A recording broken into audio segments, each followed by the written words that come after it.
வணக்கம். இது பரதி ஊடகத்தின் மதிய நேர பிரதான செய்திகள். முதலில் தலைப்புச் செய்திகள். தனஞ்சய டி சில்வாவின் சகோதரர் மீது கொலைவெறி தாக்குதல். ஜாலில் பட்டாசு கொளுத்திய இருவர் கைது. நாடாளுமன்றில் பெண்களுக்கு தொல்லை கொடுத்த மூவர் சபாநாயகரின் அதிரடி நடவடிக்கை. ஞானசார தேரர் சிறைச்சாலை வைத்தியசாலையில் அனுமதி. கொழும்பில் இருந்து சென்ற பேருந்து விபத்து, 13 பேர் காயம். தென்னிலங்கையில் துயரம், 12வது மாடியிலிருந்து விழுந்து சிறுமி உயிரிழப்பு. அதிரடியாக அதிகரித்த சிகரெட் மற்றும் மதுபான விலைகள். ஸ்ரீதரன் எம்பிக்கு பயண தடை, விமான நிலையத்தில் கடும் விசாரணை. கட்சிக்குள்ளேயே ஸ்ரீதரனுக்கு சாணக்கியன் வைக்கும் செக் அம்பலப்படுத்தும் அர்ச்சுனா. வெலிக்கடை சிறைச்சாலைக்கு மாற்றப்பட்ட துமிந்த சில்வா. கிழக்கு ஊவா உள்ளிட்ட பகுதிகளில் 100 மில்லிமீட்டருக்கும் அதிக மழை.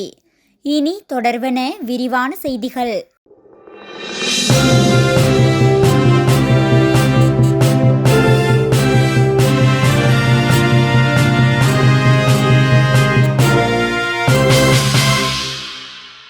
இலங்கையின் சகலதுறை வீரர் தனஞ்சய டி சில்வாவின் சகோதரர் சாவித்ர சில்வா மீது கூரிய ஆயுதத்தால் தாக்குதல் நடத்தப்பட்டுள்ளதாக போலீசார் தெரிவித்துள்ளனர்.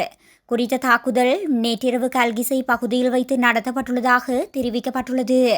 பாதாள உலக குழுவுடன் தொடர்புடையதாக கருதப்படும் ரத்மலானி சுத்தா என்று அழைக்கப்படும் இந்திய சுரங்க சொய்சாவுடன் இணைந்து சிலர் இந்த தாக்குதலை நடாத்தியுள்ளதாக போலீசார் தெரிவித்துள்ளனர். தாக்குதலில் காயமடைந்த சாவித்ர சில்வா மொரட்டுவை லுணாவ வைத்தியசாலையில் அனுமதிக்கப்பட்டுள்ளார். இதேவேளை சாவித்ர சில்வாவின் நிலைமை மோசமாக இல்லை என்றும் குறிப்பிடப்பட்டுள்ளது. ஜாலில் நீதிமன்ற நடவடிக்கைகளுக்கு இடையூறு ஏற்படுத்தும் வகையில் பட்டாசு கொளுத்திய இருவர் ஜாழ் பருத்தித்துறை போலீசாரால் கைது செய்யப்பட்டு போலீஸ் பிணையில் விடுவிக்கப்பட்டுள்ளனர். பருத்தித்துறை பகுதியில் நேற்று வெள்ளிக்கிழமை இடம்பெற்ற மரணச் சடங்கு ஒன்றின் போது பருத்தித்துறை துறைமுகத்திற்கு அருகாமையில் அதிக சத்தமாக பட்டாசுகள் வெடிக்க விடப்பட்டுள்ளன. குறித்து சத்தம் காரணமாக பருத்தித்துறை நீதிமன்றத்தில் வழக்குகளை கொண்டு நடத்த முடியாமல் இருந்ததனால் நண்பகல் 11:50 மணிக்கு நீதிமன்ற நடவடிக்கைகள் ஒத்திவைக்கப்பட்டுள்ளது. இதனால் 25 நிமிடங்களின் பின்னர் நீதிமன்ற நடவடிக்கைகள் இடம்பெற்றுள்ளது. இதனைத் தொடர்ந்து நீதிமன்ற போலீசார் ஊடாக பருத்தித்துறை போலீஸ் நிலையத்திற்கு தகவல் அனுப்பப்பட்டுள்ளது. விரைந்து செயற்பட்ட போலீசார் பட்டாசு கொளுத்திய இருவரும் கைது செய்யப்பட்டு போலீஸ் பிணையில் விடுவிக்கப்பட்டுள்ளனர். இது தொடர்பான வழக்கு எதிர்வரும் 15ஆம் தேதி பருத்தித்துறை நீதிமன்றத்தில் எடுத்துக் கொள்ளப்படும் போது இருவரும் முன்னிலைப்படுத்தப்படுவார்கள் என தெரிவிக்கப்பட்டுள்ளது. நாடாளுமன்றத்தின் பெண் பணியாளர்களுக்கு தவறான முறையில் தொல்லை கொடுத்த மூவரை பணி நீக்கம் செய்யுமாறு சபாநாயகர் ஜகத் விக்ரமரத்ன உத்தரவிட்டுள்ளார். ஓய்வு பெற்ற மேல் நீதிமன்ற முன்னாள் நீதிபதி குசலா சரோஜனி வீரவர்த்தன தலைமையிலான குழு சம்பவம் தொடர்பான விசாரணைகளை மேற்கொண்டதன் அடிப்படையில் சபாநாயகர் இந்த தீர்மானத்தை எடுத்துள்ளார். குற்றம் சுமத்தப்பட்டு பணி நீக்கம் செய்யப்பட்ட மூவரும் 2023ஆம் ஆண்டு ஆகஸ்ட் மாதம் குறித்த பெண் பணியாளர்களுக்கு தொந்தரவு கொடுத்துள்ளதாக தெரியவந்துள்ளது. இதுகுறித்து தகவல் வெளியானதை அடுத்து மேல் நீதிமன்ற முன்னாள் நீதிபதி குசலா சரோஜனி வீரவர்த்தனவின் தலைமையில் குழு ஒன்று நியமிக்கப்பட்டு விசாரணைகள் மேற்கொள்ளப்பட்டுள்ளன. இதன்போது நாடாளுமன்றத்தின் 15 ஊழியர்களிடமும் வாக்குமூலம் பதிவு செய்யப்பட்டுள்ளது. குறித்து விசாரணைகளின் அடிப்படையிலேயே சபாநாயகர் குற்றம் சுமத்தப்பட்ட மூவரையும் பணி நீக்கம் செய்துள்ளார். சிறையில் அடைக்கப்பட்டுள்ள பொதுபல சேனா அமைப்பின் பொதுச் செயலாளர் கலகொட அத்தே ஞானசார தேரர் சிறைச்சாலை வைத்தியசாலைக்கு மாற்றப்பட்டுள்ளார். இஸ்லாம் மதத்தை அவமதிக்கும் வகையில் கருத்து வெளியிட்டதற்காக ஞானசார தேரருக்கு கொழும்பு மாஜிஸ்திரேட் நீதிமன்ற உத்தரவின் பிரகாரம் 9 மாத சிறை தண்டனை விதிக்கப்பட்டது. எனினும் அவருக்கு சுகவீனம் காரணமாக மறுநாளே அவர் சிறைச்சாலை வைத்தியசாலையில் அனுமதிக்கப்பட்டுள்ளதாக சிறைச்சாலைகள் திணைக்களம் அறிவித்துள்ளது. தற்போது சிறைச்சாலையின் 3ஆம் வார்டில் அனுமதிக்கப்பட்டுள்ளார். கொழும்பிலிருந்து பசறை நோக்கி சென்ற தனியார் பேருந்து ஒன்று விபத்துக்குள்ளாகியுள்ளது. குறித்து விபத்து சம்பவமானது இன்றைய தினம் காலை 6:30 மணியளவில் இடம்பெற்றுள்ளது. இந்த விபத்தில் 13 பயணிகள் காயமடைந்து வைத்தியசாலையில் அனுமதிக்கப்பட்டுள்ளதாக தெரிவிக்கப்படுகின்றது. கொழும்பிலிருந்து பசறை நோக்கி பயணித்த தனியார் பேருந்து ஒன்று பசறையில் உள்ள 10வது மைக்கேல் பகுதியில் இருந்து விபத்துக்குள்ளாகியுள்ளதாக காவல்துறையினர் தெரிவித்துள்ளனர். பேருந்து வீதியை விட்டு விலகி முன்பக்க பகுதி பள்ளத்தை நோக்கி வழுக்கிச் சென்று நின்றுள்ளதாக தெரிவிக்கப்படுகின்றது. சாரதிக்கு ஏற்பட்ட நித்திரை கலக்கம் காரணமாக இந்த விபத்து ஏற்பட்டுள்ளதாக தெரிவிக்கப்பட்டுள்ளது. இந்நிலையில் விபத்து தொடர்பில் காவல்துறையினர் விசாரணைகளை மேற்கொண்டு வருகின்றனர். பொருளையில் உள்ள 24 மாடி அடுக்குமாடி குடியிருப்பின் 12வது மாடியிலிருந்து விழுந்து 16 வயது சிறுமியொருவர் உயிரிழந்துள்ளதாக காவல்துறையினர் தெரிவித்துள்ளனர். குறித்த சம்பவம் நேற்றிரவு இடம்பெற்றுள்ளதாக தெரிவிக்கப்பட்டுள்ளது. விபத்தில் படுகாயமடைந்த சிறுமி கொழும்பு தேசிய வைத்தியசாலையில் அனுமதிக்கப்பட்ட பின்னர் உயிரிழந்துள்ளார். பொருளை சர்பண்டைன் வீதியைச் சேர்ந்த 16 வயதுடைய மாணவியொருவரே இவ்வாறு உயிரிழந்துள்ளதாக காவல்துறையினர் தெரிவித்துள்ளனர். உயிரிழந்த சிறுமியின் தாயார் மன அழுத்தம் காரணமாக சிறிது காலமாக வைத்திய சிகிச்சை பெற்று வந்ததாக கூறப்படுகின்றது. இருப்பினும் சிறுமி குறித்த மாடியில் இருந்து குதித்தாரா அல்லது விழுந்தாரா என்பதை அறிய பொருளை காவல்துறையினர் விசாரணைகளை ஆரம்பித்துள்ளனர். இன்று முதல் நடைமுறைக்கு வரும் வகையில் சிகரெட் விலையை அதிகரிக்க இலங்கை புகையிலை நிறுவனம் தீர்மானித்துள்ளது. கலால் வரி அதிகரிப்புடன் சிகரெட் விலைகளை அதிகரிக்க தீர்மானிக்கப்பட்டதாக அந்த நிறுவனம் தெரிவித்துள்ளது. அதன்படி 4 வகையான சிகரெட்டுகளின் விலை 5 மற்றும் 10 ரூபாவால் அதிகரிக்கப்படவுள்ளதாக இலங்கை புகையிலை நிறுவனம் தெரிவித்துள்ளது. இதற்கமைய கேப்ஸ்டன் மற்றும் ஜோன் பிளேயர் சிகரெட்டுகளின் விலை 5 ரூபாவாலும் துன்ஹில் மற்றும் கோல்ட் லீஃப் சிகரெட்டுகளின் விலை 10 ரூபாவாலும் அதிகரிக்கப்படவுள்ளது. இதேவேளை இன்று முதல் நடைமுறைக்கு வரும் வகையில் மதுபானங்களின் விலைகளை அதிகரிக்கவும் தீர்மானிக்கப்பட்டுள்ளது. அதன்படி மதுபானங்களின் விலைகளை 6% அதிகரிக்க தீர்மானிக்கப்பட்டுள்ளமை குறிப்பிடத்தக்கது. நாடாளுமன்ற உறுப்பினர் சிவஞானம் ஸ்ரீதரனிடம் கட்டுநாயக்க விமான நிலையத்தில் வைத்த குடிவரவு குடியகழ்வு அதிகாரிகள் நீண்ட நேரம் விசாரணை செய்யப்பட்டதாக தகவல் வெளியாகியுள்ளது.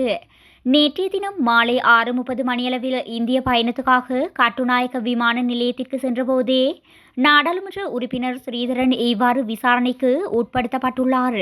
சம்பவம் தொடர்பில் மேலும் தெரிய வருகையில் சென்னை நந்தம்பாக்கத்தில் தமிழக முதலமைச்சர் மு.க. ஸ்டாலின் தலைமையில் நடைபெறவுள்ள அயலக தமிழர் தின விழாவில் சிறப்பு விருந்தினராக கலந்து கொள்ளும் பொருட்டு இந்தியா செல்ல விமான நிலையம் சென்றிருந்தார். இதன்போது நாடாளுமன்ற உறுப்பினர் சிவஞானம் ஸ்ரீதரனுக்கு பயண தடை விதிக்கப்பட்டுள்ளதாகவும் பயங்கரவாத குற்றத்தடுப்பு மற்றும் விசாரணை பிரிவினரிடம் அவரை ஒப்படைக்குமாறும் தமக்கு பணிக்கப்பட்டுள்ளதாகவும் குடிவரவு குடியகழ்வு அதிகாரிகள் தெரிவித்துள்ளனர். இந்நிலையில் குறித்த பயணத்திற்கு அனுமதிக்க முடியாதென்ற அடிப்படையில் நடைபெற்ற நீண்ட நேர விசாரணைகளின் போது இந்திய பயணத்திற்காக வருகை தந்த முன்னாள் அமைச்சர் ரவூப் ஹக்கீம் பல்வேறு பிரயத்தனங்களை முன்னெடுத்ததன் அடிப்படையில் நாடாளுமன்ற உறுப்பினர் ஸ்ரீதரன் இந்தியா செல்ல அனுமதிக்கப்பட்டார் என்பதும் குறிப்பிடத்தக்கது. மதுபான சாலை அனுமதி பத்திர விவகாரம் தொடர்பில் சாணக்கியன் கேள்வி எழுப்புவதற்கு காரணம் ஸ்ரீதரனின் பெயர் அதில் சிக்கி வாக்களித்த மக்களிடையே அது சர்ச்சையை உருவாக்கும் என்ற எதிர்பார்ப்பு தான் என ஜாழ் நாடாளுமன்ற உறுப்பினர் அர்ச்சுனா ராமநாதன் சுட்டிக்காட்டியுள்ளார். தமிழரசு கட்சிக்குள்ளேயே ஒருவருக்கொருவர் குத்தும் நடவடிக்கை தான் இது என்றும் குறிப்பிட்டுள்ளார். சாணக்கியன் தான் 60,000 வாக்குகள் பெற்றதாக சொல்லிக் கொண்டிருக்கின்றார். கருணா மற்றும் பிள்ளையான் மீதான வெறுப்பை அவருக்கு வாக்குகள் கிடைக்க முழுமையான காரணம். இதனால் உங்களுக்கு தமிழ் தேசியத்தில் அக்கறை இருப்பதாக ஒத்துக்கொள்ள முடியாது. அத்தோடு தமிழரசு கட்சிக்குள் பாரிய அரசியல் காணப்படுகின்றது. கூட்டத்தை கூட்டி இடைவேளை நேரங்களில் முடிவுகள் எடுக்கப்படும் அளவிற்கு தான் தற்போது கட்சி நிலைமை காணப்படுகின்றது. தமிழரசு கட்சியின் மூத்த உறுப்பினர் ஒருவரிடம் நான் உரையாடும் போது கட்சிக்குள் நடப்பவை குறித்து அவருக்கு தெளிவில்லை. இவ்வாறு கட்சிக்குள் நடக்கும் விடயங்கள் தொடர்பில் அக்கட்சியில் உள்ளவருக்கே தெளிவில்லாத சூழல் அங்கு தொடர்கின்றதை காணக்கூடியதாக உள்ளது. அத்தோடு அண்மையில் ஜாழ்ப்பாண மாவட்டத்தில் இருந்து சுயேட்சையாக களமிறங்கி நாடாளுமன்றத்திற்கு தெரிவானவருடன் இணைந்து பயணிப்பதற்கான வாய்ப்புகள் இருப்பதாக ஜாழ் மாநகர சபையின் முன்னாள் முதல்வரும் சட்டத்தரணியுமான விஸ்வலிங்கம் மணிவண்ணன் தெரிவித்திருந்தார். இது தொடர்பில் ராமநாதன் அர்ச்சுனா கருத்து தெரிவிக்கையில் தமிழ் கட்சிகளில் மணிவண்ணனை தவிர்த்து ஒன்றாக சேர்ந்து அரசியலில் பயணிப்பது குறித்து யாரும் என்னிடம் எந்த கேள்வியும் கேட்கவும் இல்லை. அத்தோடு அது குறித்து நான் சிந்திக்கவும் இல்லை என அவர் தெரிவித்துள்ளார். முன்னாள் நாடாளுமன்ற உறுப்பினர் துமிந்த சில்வா சிறைச்சாலை மருத்துவமனையில் இருந்து வெலிக்கடை சிறைச்சாலைக்கு மாற்றப்பட்டுள்ளார். குறித்த தகவலை சிறைச்சாலைகள் ஆணையாளரும் பேச்சாளருமான காமினி பி திசாநாயக்க தெரிவித்துள்ளார். இதுகுறித்து அவர் மேலும் தெரிவிக்கையில், துமிந்த சில்வா குறித்து ஆராய்வதற்காக நியமிக்கப்பட்ட 18 பேர் கொண்ட விசேட மருத்துவ நிபுணர்களின் சிபாரிசுக்கமைய இந்த நடவடிக்கை மேற்கொள்ளப்பட்டுள்ளது. சிறைச்சாலை ஆணையாளர் நாயகம் எழுத்து மூலமாக முன்வைத்த கோரிக்கையின் பேரில் சுகாதார அமைச்சு மேற்கண்ட விசேட மருத்துவர் நிபுணர்கள் குழுவை நியமித்தது. அதன் பிரகாரம் துமிந்த சில்வாவுக்கு சிறைச்சாலை மருத்துவமனையிலோ வேறு மருத்துவமனைகளிலோ தொடர்ந்தும் சிகிச்சை வழங்க தேவையில்லை என்று மருத்துவ நிபுணர்கள் குழு சிபாரிசு செய்துள்ளது. எனினும் எந்தவொரு சந்தர்ப்பத்திலாவது அவருக்கு சுகவீன குறைபாடு ஏற்படும் பட்சத்தில் உடனடியாக அவரை மருத்துவமனைக்கு அனுப்பி வைக்க நடவடிக்கை மேற்கொள்ளப்பட வேண்டும் என்றும் குறித்து நிபுணர் குழு சிபாரிசு செய்துள்ளது. இந்நிலையில் குழுவின் சிபாரிசுகளின் பிரகாரம் தற்போதைக்கு துமிந்த சில்வா சிறைச்சாலை மருத்துவமனையில் இருந்து சாதாரண சிறைக்கூடத்துக்கு மாற்றப்பட்டுள்ளார். இன்றைய தினம் நாட்டின் வடக்கு கிழக்கு ஊவா மத்திய வடமத்திய மாகாணங்களில் அவ்வப்போது மழை அல்லது இடியுடன் கூடிய மழை பெய்யும் என எதிர்பார்க்கப்படுவதாக வளிமண்டலவியல் திணைக்களம் எதிர்வு கூறியுள்ளது. கிழக்கு ஊவா மத்திய மாகாணங்களிலும் பொலனறுவை மாவட்டத்திலும் சில இடங்களில் 100 மில்லிமீட்டரிற்கும் அதிகமான பலத்த மழை வீழ்ச்சி எதிர்பார்க்கப்படுகின்றது. நாட்டின் ஏனைய பகுதிகளில் மாலை அல்லது இரவு நேரங்களில் பரவலாக மழை அல்லது இடியுடன் கூடிய மழை பெய்யக்கூடும். மேல் சப்ரகமுவ மாகாணங்களிலும் காலி மாத்தறை குருநாகல் மாவட்டங்களிலும் சில இடங்களில் 75 மில்லிமீட்டருக்கும் அதிகமான ஓரளவு பலத்த மழை வீழ்ச்சி எதிர்பார்க்கப்படுகின்றது. வடக்கு கிழக்கு வடமத்திய வடமேல் மாகாணங்களிலும் அம்பாந்தோட்டை மாவட்டத்திலும் அவ்வப்போது மணித்தியாலத்திற்கு 30 தொடக்கம் 40 கிலோமீட்டர் வரை பலத்த காற்று வீசக்கூடும். மேல் சப்ரகமுவ மத்திய மாகாணங்களிலும் காலி மாத்தறை மாவட்டங்களிலும் காலை வேளையில் சில இடங்களில் பனிமூட்டமான நிலை நிலவும் என தெரிவிக்கப்படுகின்றது.